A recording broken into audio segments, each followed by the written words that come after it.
It is the responsibility of today's tech leaders to cultivate the tech talent of tomorrow. But underrepresented groups, including women, girls, and persons with disabilities, are still being left out of the fastest growing and highest paying jobs in the tech revolution. To lead us in this conversation, please help me in welcoming Ali Hussein, CEO at AHK and Associate P. Makofi kwake tafadhali, tamsaidia kufika hapa juu. Karibu sana Ali, welcome. And he's also the co-founder and CEO of Kipochi, chairman of the Association of Fintechs in Kenya, and an executive board member of the Africa Fintech Network. He also doubles up as a chairman of the board of trustees at the KICTA Net. Oh, can I say it phonetically? KICTA-net. Oh, I love that. Please, again, Ali Hussein, karibu sana. He will be our moderator. Please also help me in welcoming Jack Ngare, who is the Managing Director, Africa Development Center, Microsoft. Yes, Jack is there also. Another round of applause. You know the power of an applause. As you make your way to the stage, trying to figure out what am I going to say. Welcome, Jack. Karibu sana. Good to have you here, all the way from Microsoft. He is the Managing Director, Africa Development Center. And then virtually, as we've done previously with the panelists, we have Aunali Malu, CEO, Computer Learning Center, Kenya. We'll also be having Nelly Agiamangyamfi, Country Director, Moringa School. We'll also be having Daniel Goge, HR Inclusion and Accommodation at Stepwise, and Philip Thigo, Senior Director, Thunderbird School of Global Management. Over to you, Ali. Thank you. We are already into afternoon. Good afternoon, everyone. Great. Before we kick off, maybe I would like to also introduce, to just make sure that my virtual guests are here. Can we just quickly say hi to them? Yeah? Okay, great, cool. Jack, how are you? Good. You know, for the many years we've known each other, this is the first time we're on a panel together. Can you imagine that? It's amazing. So I've been avoiding you, that's why. You avoided me tonight. Right, guys, so talent wars. Tech talent of tomorrow. Jack, I think for me, I think you are one of the most interesting guys in the tech ecosystem. From techie, hardcore coding to now CEO level. What advice would you give leaders, not just in the tech ecosystem, but across the board in terms of looking at the tech talent of tomorrow? And when you're answering this, just think about the so-called marginalized groups, women, people of disabilities, girls, and I would not be complete if I don't include the boy child, because I think the boy child is being left a lot behind. What advice would you give? Yeah, I mean, thanks, Ali. You know, tech talent in Africa, generally speaking, is still in its nascency. It's still not a mature market, and there's quite a bit of growth that we need to go through. I'd just like to give me a second to just take a historical view. Please proceed. Of the tech talent in Kenya, specifically. I mean, many of the people in the room here remember back in the days when, you know, the in thing was always to do CCNA, MCSC. It got to a point that if you get an MCSC, you know, everyone in the bar buys you drinks because, you know, you're seen as the guy who has achieved, you know, status of godlike capabilities. I often take a contrarian view to a lot of the mainstream belief in terms of developing the tech talent here in Kenya. And this is why. In most cases, when we were finishing Form 4, we filled in a form that had 4 choices. And in most cases, you know, the vast majority of everyone probably ended up with their second, third, or fourth, or in some cases, got thrown to a degree course that they did not want. And the question is, why don't we get enough of us who wanted to do computer science here, or the girls, the people living with disabilities, with the capabilities to do computer science, to do math, statistics, physics, etc. If you're running a business and the demand for certain courses is really high, and you see a lot of customers coming into your business to buy those products, most likely you'll stock more of them. What has happened with our education system, I'm not talking about CBC, is that our investments have been geared towards what's convenient rather than what the industry demands. And so when you have those choices of 4 degrees, what you're left with is options to study outside the university system and discover yourself. And so you go to a college, you go to get a job maybe somewhere, and you discover that, hey, I like technology, either because you think the nerds are cool or you think they're cute, so you want to work with them. I think I'm cool. And so you find a lot of self-cultured people going into the tech space, and not really that they were honed in, developed, and mentored into it. Right across us from here, you have 1,000 delegates from the ISPAC community, the accountants community. And they have created such structures that you have CPA. When you leave campus, you go join a university, you have a parallel track to teach you about accountancy. And when you get out of CPA 6, I can't remember what it was, you have Price Waterhouse, you have KPMG waiting to absorb you because of how good you are. And unfortunately, in the tech space, we haven't yet grown our profession to that space where it's cultured, it's driven, where there are definite roadmaps. So whose responsibility is that, Jack? And so the responsibility really is for all of us. And that's where some of us fit in. We see that, look, we are demand generators of tech talent. And so the obvious choice here is that we should go into the pipeline and try and build up those talent and bring them through. Jack, you mentioned something very interesting, and you gave an analogy of accountancy and the accounting profession. Are you comparing accounting with tech? Well, in developing of skills and capabilities of an individual, the learning path pretty much is symmetrical across different professions. Yeah. And so you can actually pick learnings from one profession and copy-paste it onto another. However, you could argue that, in STEM-type courses, the doing is more important than the reading and the learning. Okay. And so I think that the depth of practical learnings is more key in STEM-type courses, just like it would be in engineering and medicine. Yeah. I see what you mean. Guys, I'd like to involve you in this conversation. If you have a question, comment, please just raise your hand and we'll get a mic to you. I want us to have this conversation together. Thank you. Jack, let me give you an interesting story. We're now talking about tech talent of tomorrow, right? Not even today. Tech talent of tomorrow. How do we start nurturing? And it's not just about hardcore talent. We hear so many things today around IQ, EQ, PQ, I don't know. We can go on and on all these so-called soft stuff. So give you an interesting story. Back in 2008, I was running one of the earliest digital agencies in this region. It was attached to a global marketing services company called Young and Rubicon Brands then. I was running Wonderman as a CEO.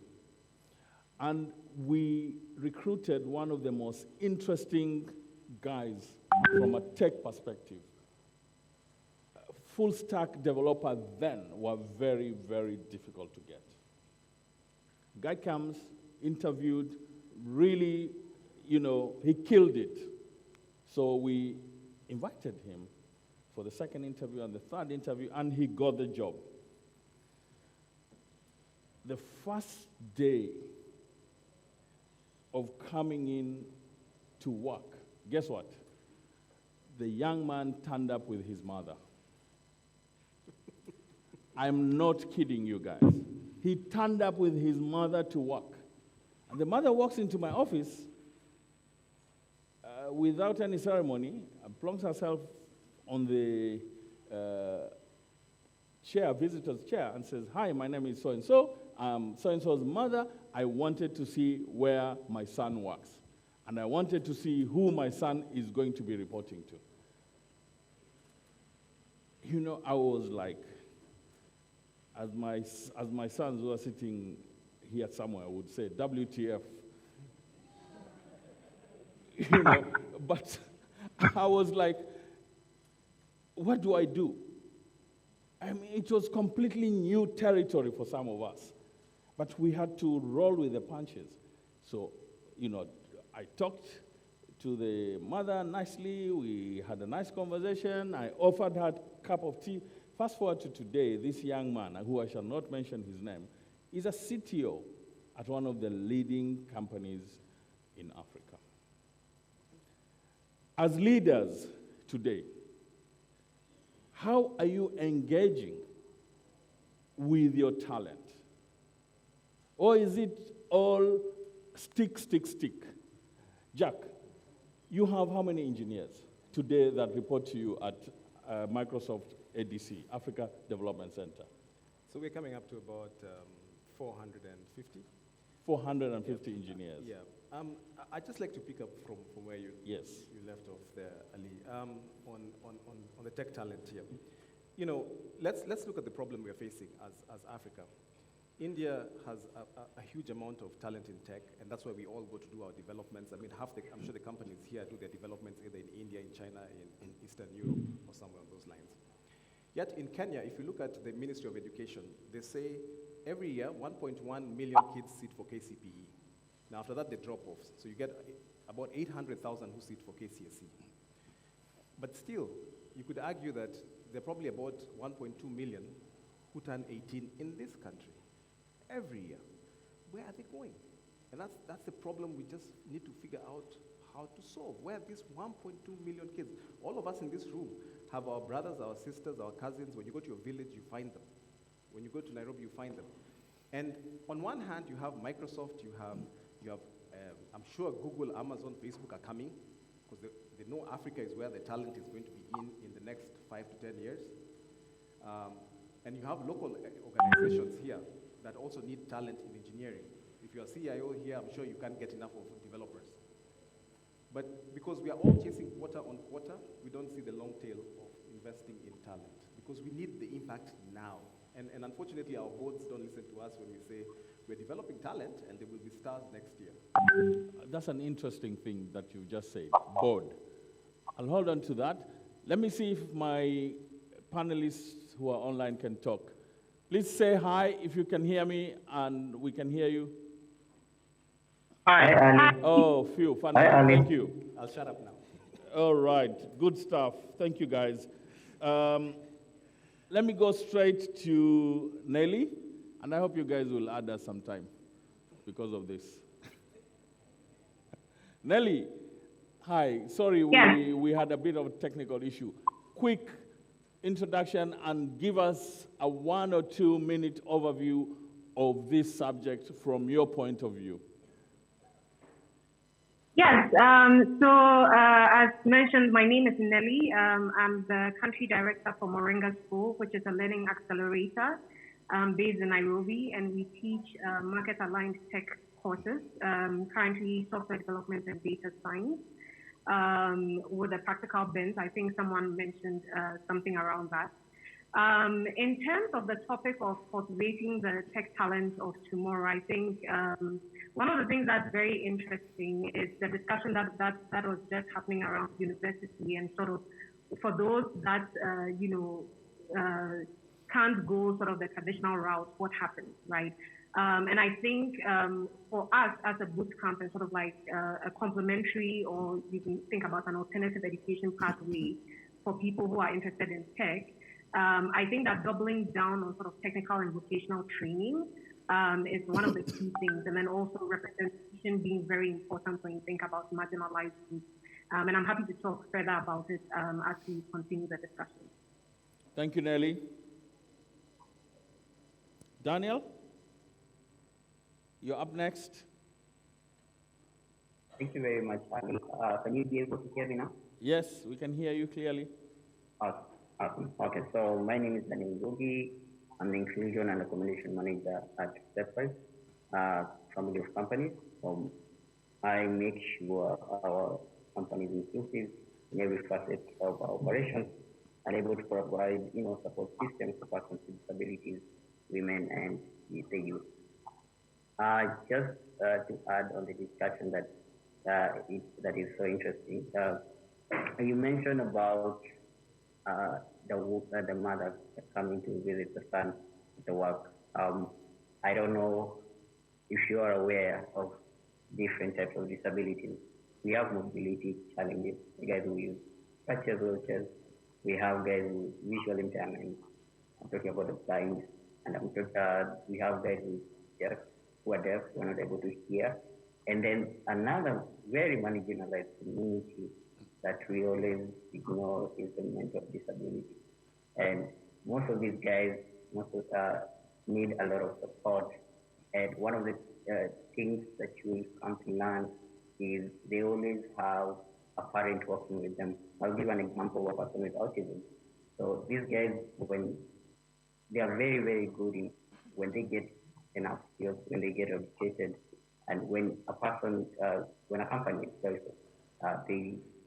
they're supposed to be having very flexible accommodation just to allow this person to be able to be supported to perform better.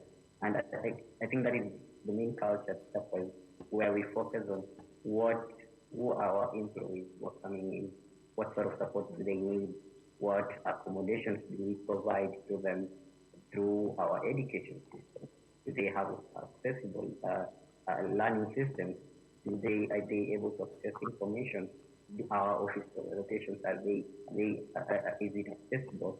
And also when you're thinking about them graduating and missing out on job opportunities, you think around how are we able to absorb them in our brand, such as Zalda, where we make software solutions companies.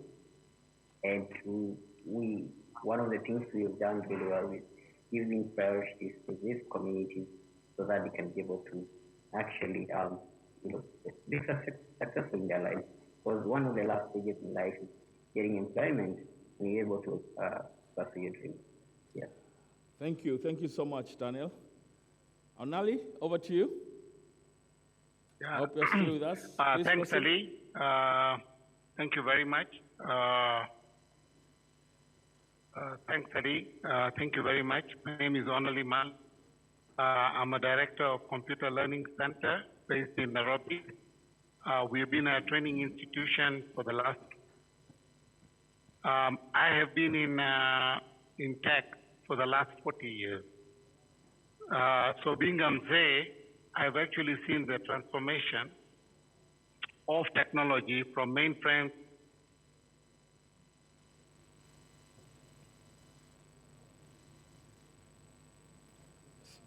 It seems like we've lost Onali. We'll come back to him. Are you still there, Onali? Yes, I'm still there. Can you hear me? Yes, please proceed. We had lost you there for a minute. Yeah, I was just saying that I've been in the tech field for the last 40 years, and I've seen the transformation from mainframes, minis, PCs, and now cloud. So I believe that what we need to change is our learning institutions need to include more content to do with DevOps, customer service, cloud, automation, robotics, IoT, blockchain, and so on. So as much as we talk about tech, it has to start from the roots. And the roots start with education. It starts from the polytechnics. It starts from the universities. It starts from colleges. So all these institutions need to be aligned with the new technologies, which are now coming up. We don't see that coming from the universities and polytechnics. We ourselves, as Computer Learning Center, being 2 years, we have re-established into digital transformation courses, such as cloud, security, IoT, and other leading technologies. So as much as we talk about tech, we need to align our system of education to meet the challenging industry. Thank you, Onoli. We'll come back to you in a few. I'll take 2 or 3 questions or comments. I know I saw 2 ladies raising their hands. One is in front of me there, and one is behind there. Let's start with, yes, we can start with you, and then we'll go to, yes? Go with me. Oh. Yes, with you. You have the mic, right? Yes. Good afternoon, Ali. Good to see you again. And good to see hello, you. everyone. My name is Waidera Kabiru. I'm actually a marketer, so I feel like a fish out of water here from EABL. Welcome. Thank you. As I look around the room, I was actually telling our CIO, Kenneth, earlier, there seems to be a gender imbalance in the room. We were just here as Marketing Society of Kenya about 3 weeks ago, and I can gladly say it was a good mix of both genders in the room. And it got me to wonder, what are we deliberately doing to get talent in this field from when they leave college? I think Jack was talking about that. At EABL, I actually champion a program called Progressive Portrayal of Gender in media and advertising. What's now? So what that is... Progressive what? Progressive portrayal of gender in media and advertising. Please don't make it into an acronym. Eh? Actually, we call it PGP internally. There you go. But it's not MCSC. I don't know what you guys were talking about earlier. Proceed. I've been floating, by the way, since morning with all the acronyms. But I'm learning. That's why I'm here. So progressive portrayal, why I bring it up is because one of the things we did realize in marketing is advertising actually is very impactful in people seeing what you see is what you aspire to or what you believe. So there's a lot of unconscious biases we have, yeah? And I like this, you started this by saying this is not just about the IT field, it's about in general, right? What are we doing around empowering disadvantaged or underprivileged communities? So this program, basically, we all have unconscious biases, all of us, yeah? It's a fact. So how do we make sure we're not stereotyping in certain ways? So who's represented who's in the room, who's, sitting at the table, who's behind the scenes? So it's around representation. It's about also characterization. When you're seeing an ad, how is this person, shown, is it the mom is always in the kitchen and the dad has a suit and he's the nerd holding the briefcase because he's come from his IT job. Those small subtle things. I see what you mean. Yeah, influence now how you think about, what you're going to go into study or what you're going into your careers as well. So I just wanted to comment on that as a way of sort of addressing this issue. I like that thinking. I think you probably, I'm not sure whether you are aware of this, but CIO has championed something called Hanovation. Yes, I actually spoke yesterday about this at Hanovation, yeah. Brilliant. So thank you, Laura Chite. So we are, for us, we are very keen. Whenever I have an opportunity, I'm always in the mix of Hanovation. But what you've mentioned is very, very important. Jack, if you want to say something on that, I'll just ask you to just put a note, and we'll go to, I think that's Rosemary, right? I can't see you because of the mask. Let me remove it. Hi, Rosemary. Good afternoon, everyone. Good afternoon. I'm Rosemary Koech Kimwatu. I'm a lawyer who's a techie somehow. Hacker lawyer. Half. So I wanted to ask, and actually it's related to my primary practice, which is law. Do you foresee a situation where tech will fit into a straight jacket? Today we have the ICT Practitioners Bill at the National Assembly. Is that thing still there? Oh yeah, very much so. Yeah, there's a small tweak though that makes it an optional bill, that makes it optional for practitioners. Jack, you spoke about almost not using the words, but insinuating almost a regulation of the practice. Where I stand, I think it's too soon. I want to hear your thoughts about that as you mentor the next, great generation of techies. Thank you. Jack, put a note. I'll come to the lady. You wanted to say something? So you see now you're complaining that ladies and all the questions are coming from the ladies. So either the men know everything or they are too shy. I don't know. Yeah? Okay, my name is Grace. Hi, Thank Grace. you for the discussion here. Mine is more of a comment. We're talking about capturing this talent later on. But I think from the time that children are school going, they should be involved in tech things, because from where I sit, I see that tech has become the new global language. So the same way we teach children to speak English, we teach children to speak whatever other languages, I think we need to teach them to speak the language of tech from a really young age. 100%. So I would also want to hear what your thoughts are around that, because currently if you don't take your own personal initiative to do that for your children, it just dies off. 100%. I'll say something about that, but back to my brother from another mother. Jack.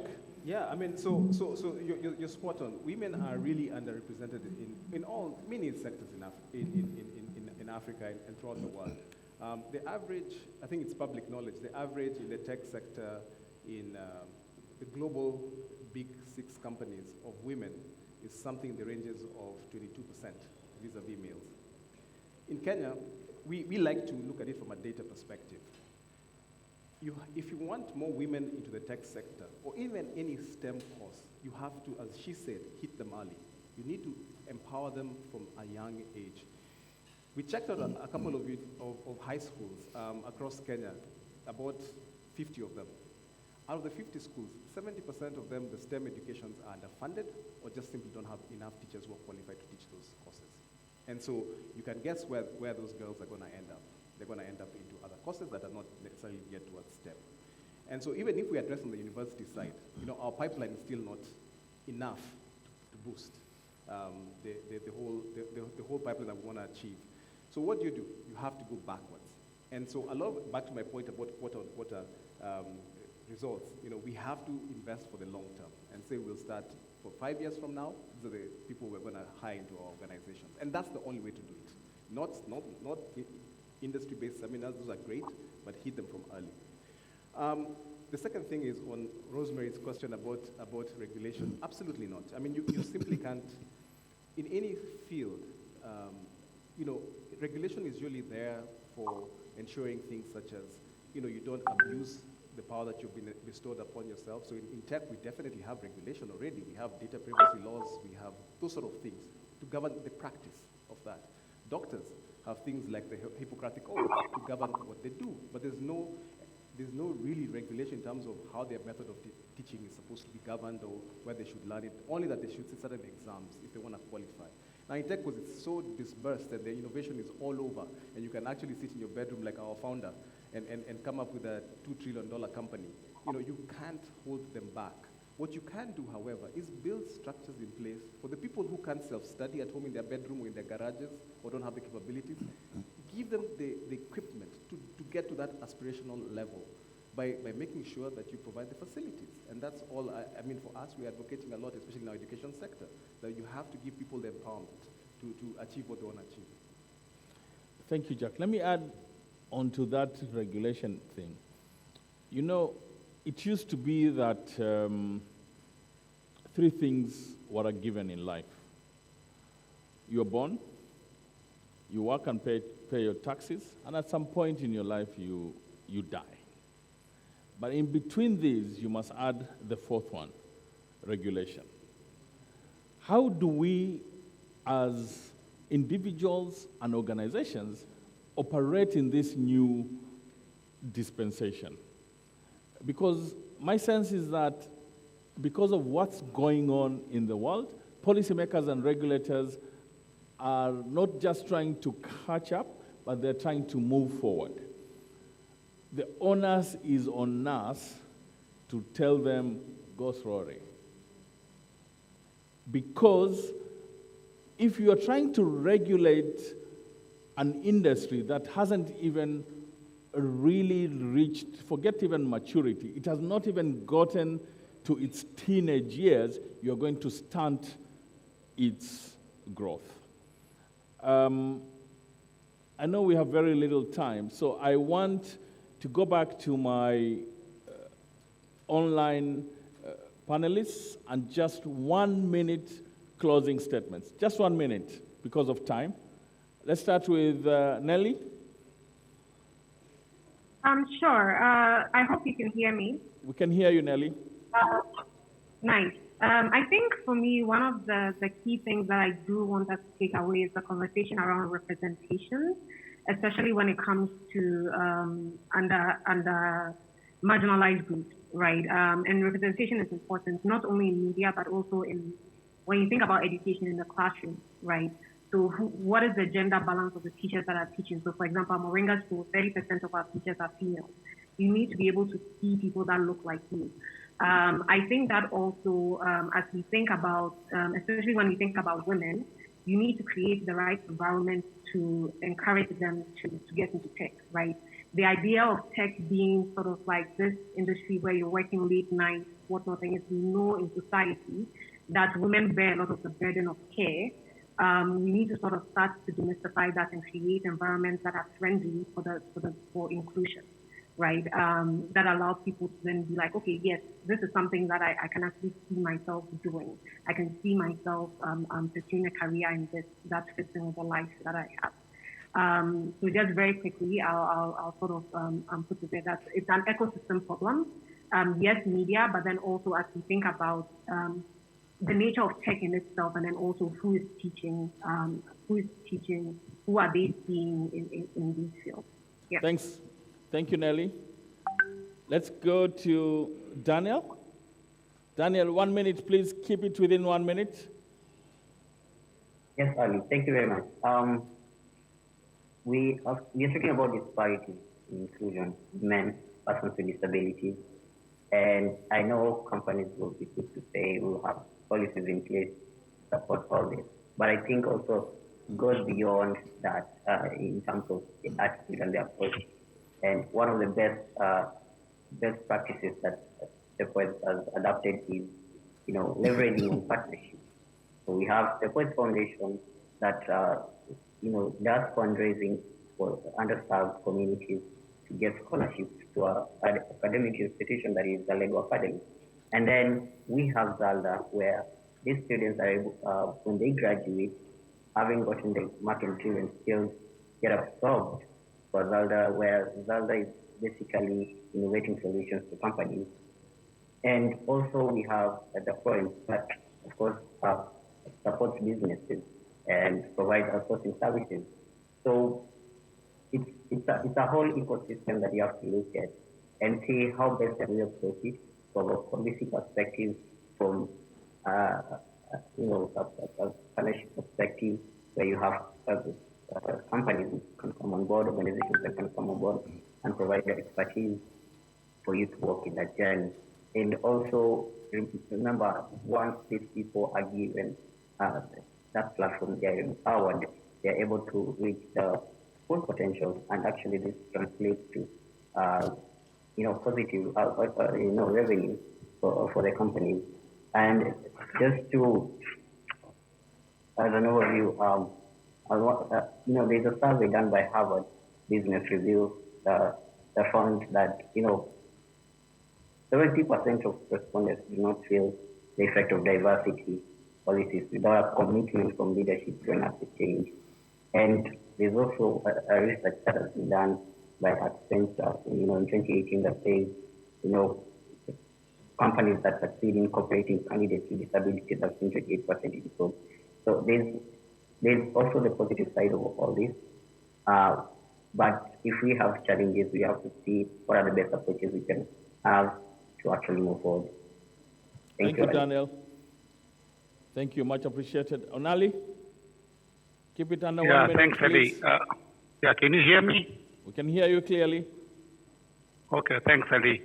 I believe that we need to start offering training and opportunities to the youth and disabled people quite early.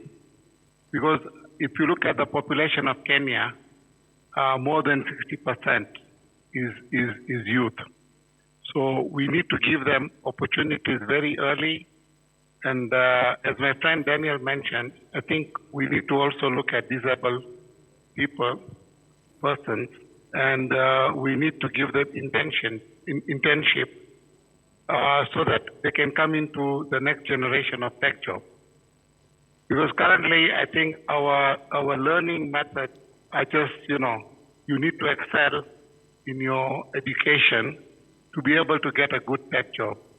But I think we need to start from the basics, and the basics starts with the youth and the women, and we need to make sure that they are given an opportunity so that they can be part of this tech revolution. And I think the government also needs to play a part, and the public sector as well, so that we have a fair representation of youth, women, and the others which are underrepresented. And also the vendors need to make sure that... Onali. Sorry. Thank you so much. We're really running out of time. Ali. Thanks, Ali. Thank you so much. I need Jack to also wrap it up for us. Look, I mean, the way we look at it is when the Boston, New York, London Marathon happens, as Kenyans, when we watch our tellies, we know there's an equal chance that a woman could win it and a man could win it from this country. And why? Because we know from E10, they start them early and they grow the talent all through. So it's an equal chance. In fact, we're not surprised when it's perhaps only women who win. We are not surprised. And that's where we need to get it, when we hit them early. And so for us, if you have any programs that address marginalized communities, disabled people, even generally building the tech capacity in Africa, and I've said this several times, for every dollar you invest, we are more than happy to invest $1 with you. So we co-invest. And you can feel free to get my contacts from the organizers of the event. Jack, thank you so much for that. For me, my closing remarks on this is, raise your hand if you're a board member or a business owner in this room today. I want to put you on please, I want to put you on carpet. Raise your hand. All right, let me ask you guys one thing. How much money are you spending every year on talent development? How much money are you spending? Or are you afraid that if you spend this money, that guy or that lady is going to go to another company after they finish? Do you bond your employees? One of the most critical things today, one of the talent, you remember those days, I don't know how many of you are as old as I am in this room, but in the late 90s, when I was a junior manager working for London Motors, we used to have a personnel officer, and his office was next to the loo. That's how important he was, or unimportant. Today, we have human capital directors. We have human capital partners. We have all sorts of things. But I wonder really how many Kenyan companies take human resource as seriously as the technology companies or as the multinationals. How many of us really take it seriously? I don't need an answer now. That is something that we must really take into consideration. And I'm not just talking about tech talent. I'm talking about across the board. I know today the focus is on tech talent. But food for thought, guys. Really food for thought. I want to close off by thanking everyone and letting you know that we shall be serving kahawa tungu and halwa tonight as we discuss the other aspect of talent. Because we are not developing enough talent, we are now getting into what we call tech talent wars. Is it tech talent wars? Is it even a war? Yeah? Or is it just a walkover? I hope to see you tonight, guys. Thank you very much.